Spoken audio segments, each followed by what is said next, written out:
In 1981, we had a Bible study group with musicians that used to gather together in Jerusalem in a house of a friend of ours. And every Saturday night, we would gather together and just come to sing songs together, pray together, and just be happy and worship God and worship the Lord Yeshua. And in the midst of it, people would come and go. When I walked in, they were all praying, about 10 of them in a circle, just deeply in prayer and thanking God and worshiping Him. I saw these big brown eyes look up at me, and that was Batia. And all of a sudden, I saw this guy right in front of me in the circle. And I said, wow, I wonder who this guy is. The Lord was giving me songs at that time. We were worshiping, and the people there encouraged me to get together with Barry. I heard that she was writing a lot of praise and worship songs in Hebrew. Then the people in the fellowship around afterwards were saying how it'd be good if Batia and I could team up together. She needed somebody to accompany her on an instrument, whether keyboard or the guitar. And I basically was just open. I had been a worship leader for many years in the United States and in many conferences and events. And I was trying to find my place in the body of the Messiah here in Israel. I asked him, would you like to accompany me on some of the songs that God was giving me? And he says, yeah, gladly. That's how we began, really, to realize that we have a common love, which was worship the Lord and singing together. And finally, this led us in 1985, where we started a Bible study in Batia's apartment. And that began to grow and grow and grow slowly. And then, of course, finally in 1987, recognizing that God had called us really to be joined together in marriage, that would take place on June 15, 1987. And there we were brought together once again by Derek Prince to seal a marriage which has now gone on for over 3 decades. It was a new chapter in our life.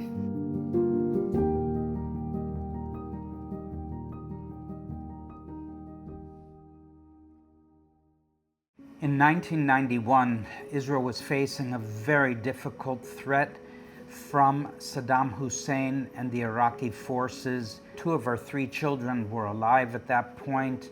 The third was yet to be born, Liran. But I'll never forget, an elderly woman came into our congregation that we had at that time and asked for prayer if we'd lay hands on her. She was having some heart problems.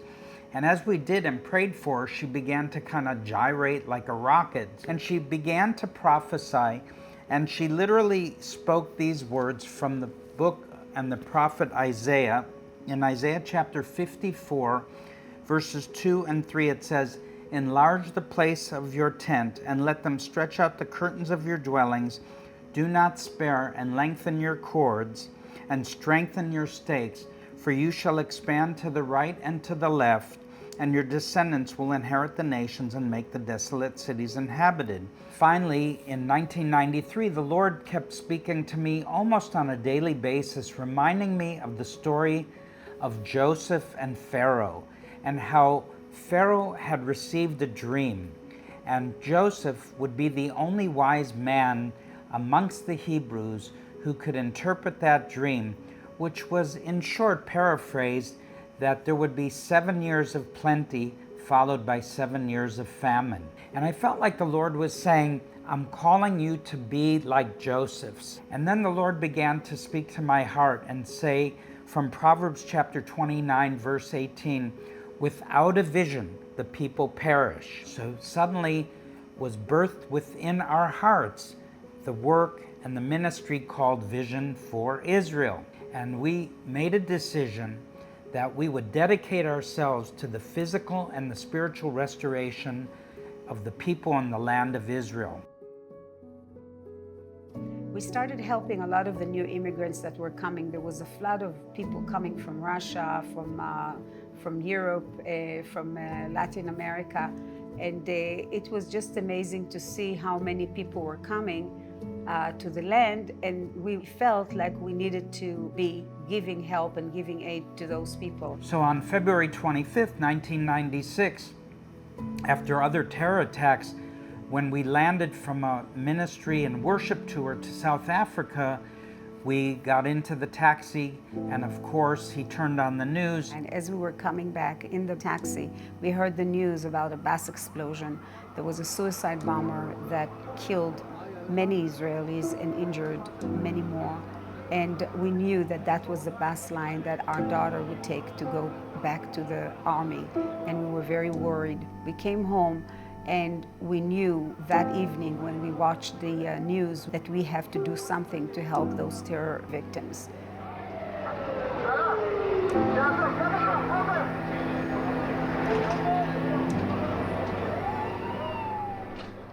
We've learned that we always have to be in a place of having some things in store just in difficult times. I remember the very beginning, we didn't even advertise that we have a humanitarian aid work, but people already heard about it and they started sending us containers of goods. Actually, the very first container that came from Germany, and it was with medical supplies. And the seed of money that came was from a couple from Germany that we met at a prayer conference in Jerusalem, and they decided to put seed money into Vision for Israel as we were looking for a warehouse.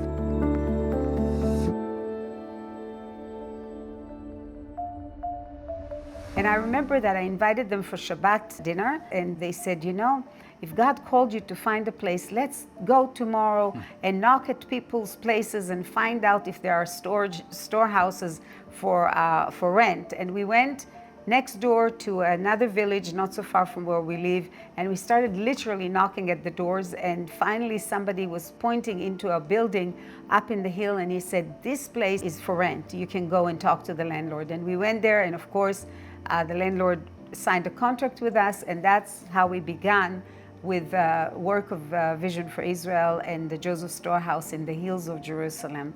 They gave us the seed money to rent the place for the first year, and it was amazing. I remember there was a dead-looking fig tree outside of that warehouse, that first one, which we put a big colorful sign called the Joseph Storehouse on it. And it looked dead and dormant, and I asked the owner of the building if we could cut down that tree, because it kind of interrupted where you would move a pallet jack through outside of the warehouse. And he said, yeah, it's okay. Well, that morning that we came out to do that was Resurrection Sunday morning, coinciding with the time of Passover and of Resurrection Sunday morning for the Christian world, of course. And we came out that morning because it was going to be a day of dedication. And there were about 115 people, tourists, that came from the United Kingdom, and about 5 Americans who have become close friends of ours all these years. And we dedicated the warehouse, the first Joseph Storehouse for Vision for Israel. But lo and behold, that morning, we couldn't cut down the tree because new buds were sprouting from the tree, green buds coming forth on the fig tree. And the fig tree has always been symbolic of the nation of Israel. So suddenly it's coming alive. And I felt so sure that what we were doing was a step forward.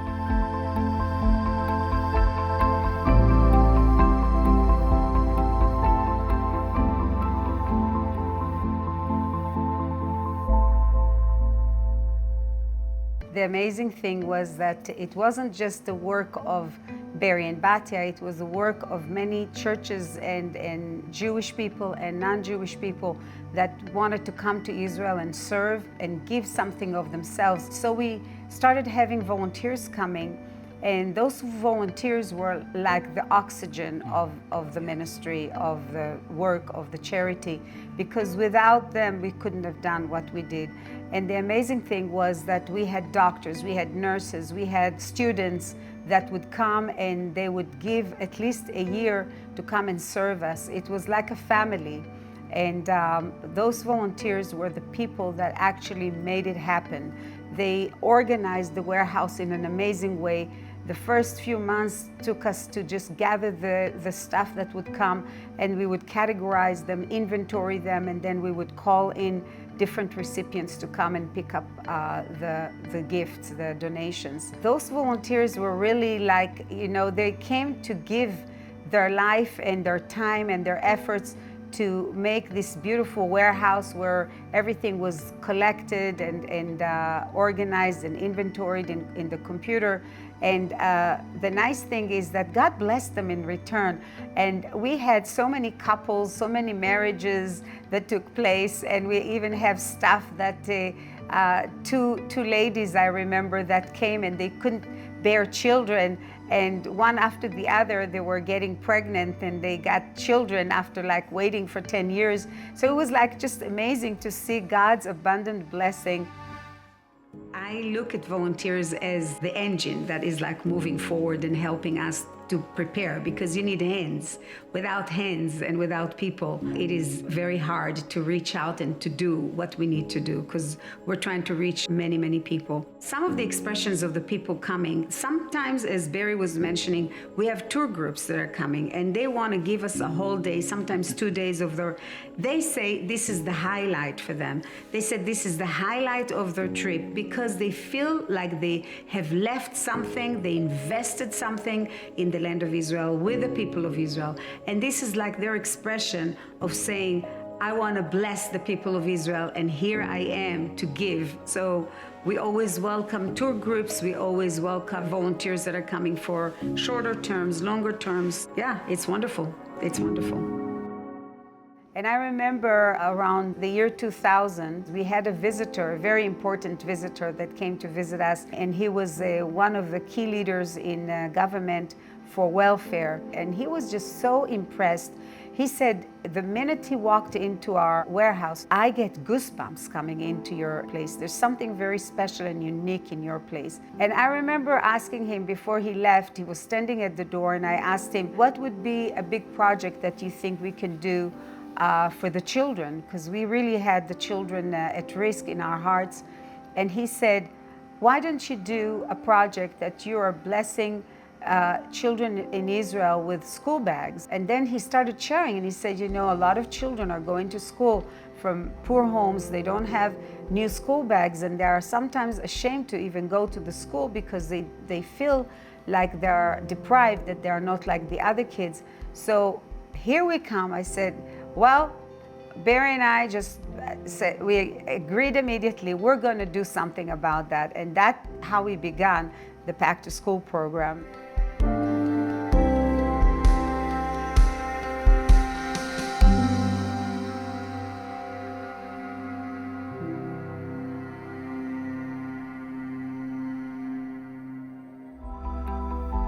We've now provided over 300,000 brand new school packs with their supplies inside for school children of all ages, but particularly the first and second grades. I just love it when we distribute, and when a little child comes up and just hugs you on the leg or gives you a big hug and says thank you.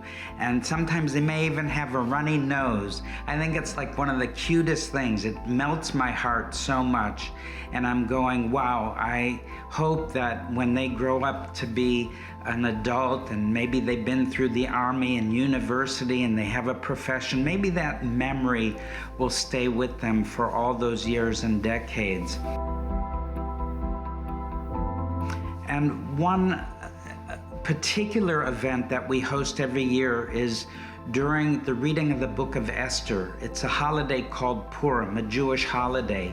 And we host about 400 victims of terror attacks every year with their families and the children. We set up arcades, and we have like drumming, bongo lessons, and basketball shooting, jumping on a trampoline. I love to get involved in the midst of the children and do the very same. I think that's what Yeshua was dwelling on in Scripture when he said to be as little children.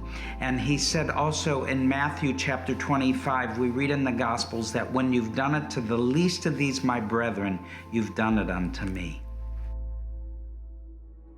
When we go out to the distributions, we just are enjoying to see the people when they come to us, and they are so grateful. It's one thing to look at lists of names and all the people coming, but when we see them and when they come and when they sit there and then they meet us, we get to talk to them, we get to learn about their families and their needs beyond what we're giving them. That is the greatest expression of our faith in God and who Yeshua is for us, because if it wasn't for him being the provider for this organization, we wouldn't have what we have to give out. And the greatest of this is to give it with love. And that is our logo, that is our motto, to do it joyfully, to do it with love. We always like when we come together, the staff, make sure that when you go, you're cheering them up. It's not just the giving of the voucher, it's the giving of the spirit, to lift them up spiritually, to let them know that there are people behind them, that the support that we give is not just money, but it's much more than that. And that is our prayer, is for the spiritual and the physical restoration for our people. On a parallel track, while things were developing here at home in Israel, we also saw in our travels for praise and worship and ministry of God's Word how vital and important it was to fan the flames and spread the word abroad and bring the vision to the rest of the nations. And so not only did we plant a branch of the work of Vision for Israel in the Joseph Storehouse in the United States, but we would also do the same in Germany, in Switzerland, in the United Kingdom, as well as in the Netherlands. And this became more of a team effort then. So it was not just us working on our own together amongst the nations, but gathering together God's people to have a mutual vision which we could co-sponsor and co-work together as partners in faith and see this work grow.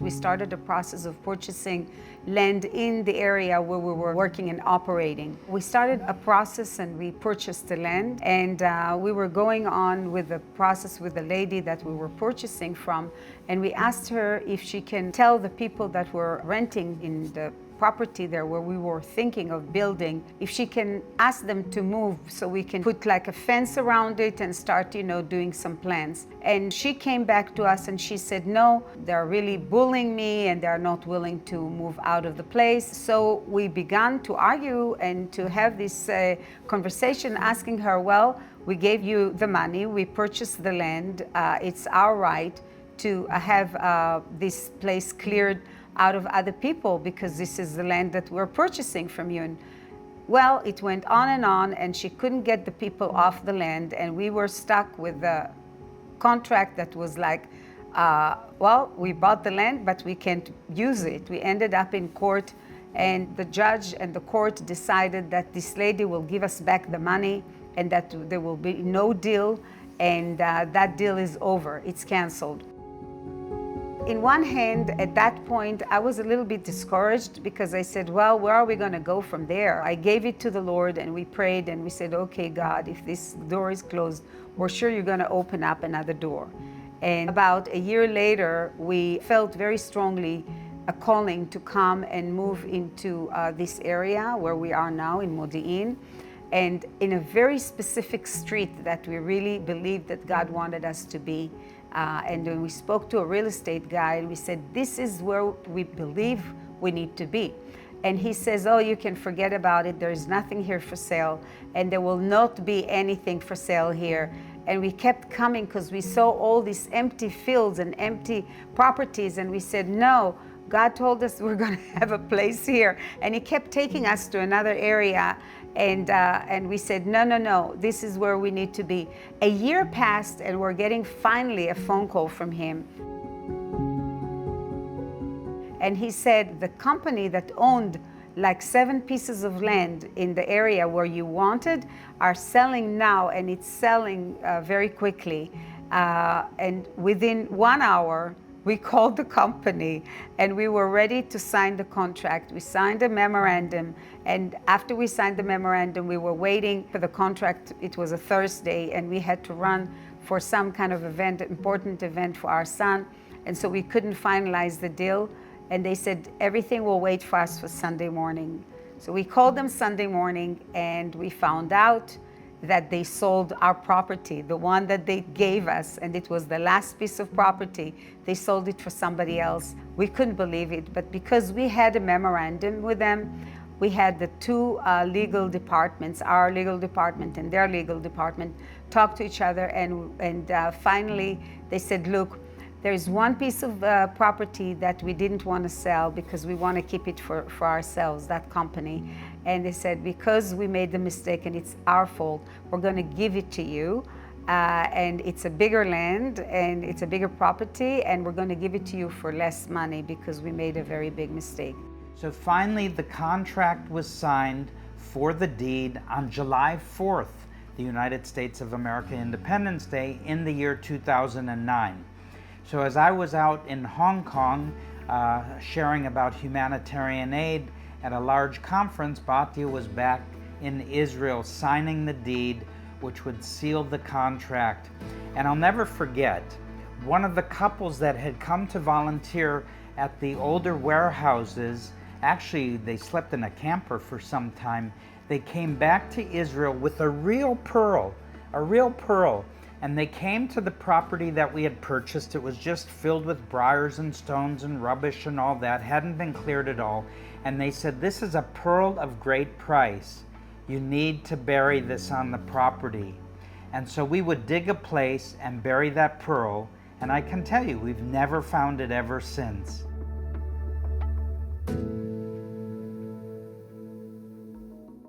Finally, at Purim time 2013, we began to clear the property, kind of smooth it out, level it out, take the rubble out, the stones, the thorns, and all that, and prepare it for 1 year later when we would begin building what we now call the Millennium Center here in the outskirts of the city of Modi'in, halfway between Jerusalem and Tel Aviv, in the heart of Israel. We would begin to build the Millennium Center.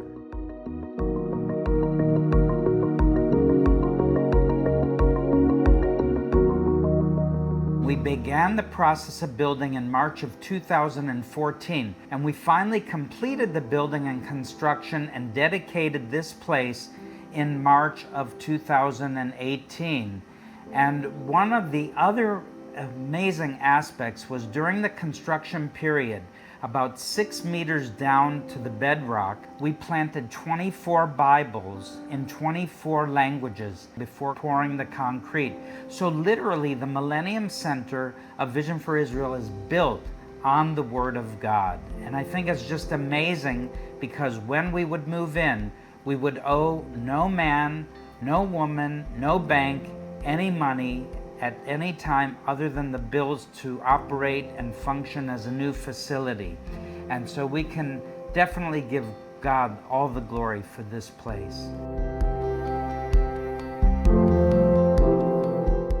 So amongst all the projects we do from Vision for Israel at the Millennium Center, not only is our vision locally for this area, but maybe one day we can reach out to the nations and be a light to the nations, as was a promise to us. And I think one of the greatest privileges we can all have is serving the community of Israel, to all its population in all areas of the country. And it reminds me of the scripture so clearly spoken of by the prophet Isaiah, written down, "Comfort, yes, comfort my people, says your God. Speak comfort to Jerusalem and cry out to her, that her warfare is ended, that her iniquity is pardoned," from Isaiah chapter 40, verse 1. And so the future for us is to extend to the right and to the left, to inherit the nations, to be faithful stewards of what the Lord gives us in provisions in order to provide for others.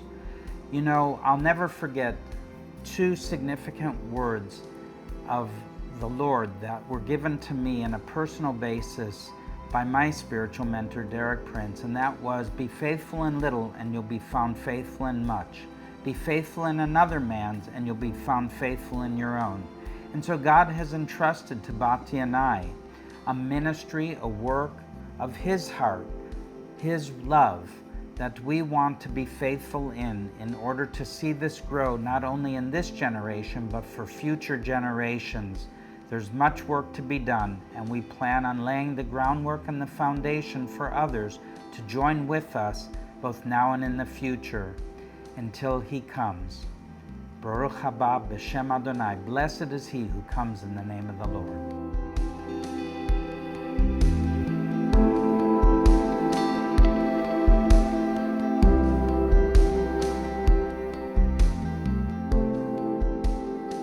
So we want to encourage you and let you know that God can work through you.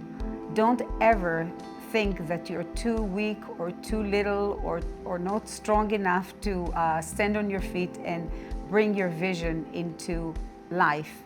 And if you have the faith, and if you have the vision, and if you have the passion to go through with it, we want to encourage you to fulfill the calling that God has in your life. I think two words really sum it up. Dream big, brothers and sisters, dream big. And you'll find that from a small seed, like a mustard seed, it can grow beyond your wildest imaginations and beliefs. With God on your side, that's all you need. And so let us join together, and my prayer for you is that you'll fulfill the vision and the dreams you have that God has entrusted to you, or that you've been called to partner with, such as Vision for Israel.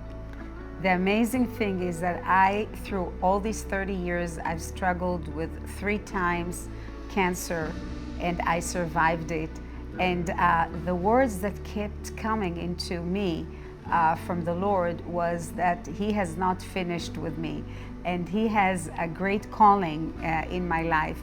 And I wanted to encourage you that no matter what difficulties you're facing, or what challenges you're facing, or what obstacles are on the way, these obstacles can become your victories. And I just wanted to encourage you, girls and boys, and whomever is watching, brothers and sisters, that God is on your side, no matter how dark maybe the road will look, but God is there for you to shine and put the light into this path. So God bless you, and thank you so much for watching this. If God be for us, who can be against us? Shalom from the nation of Israel.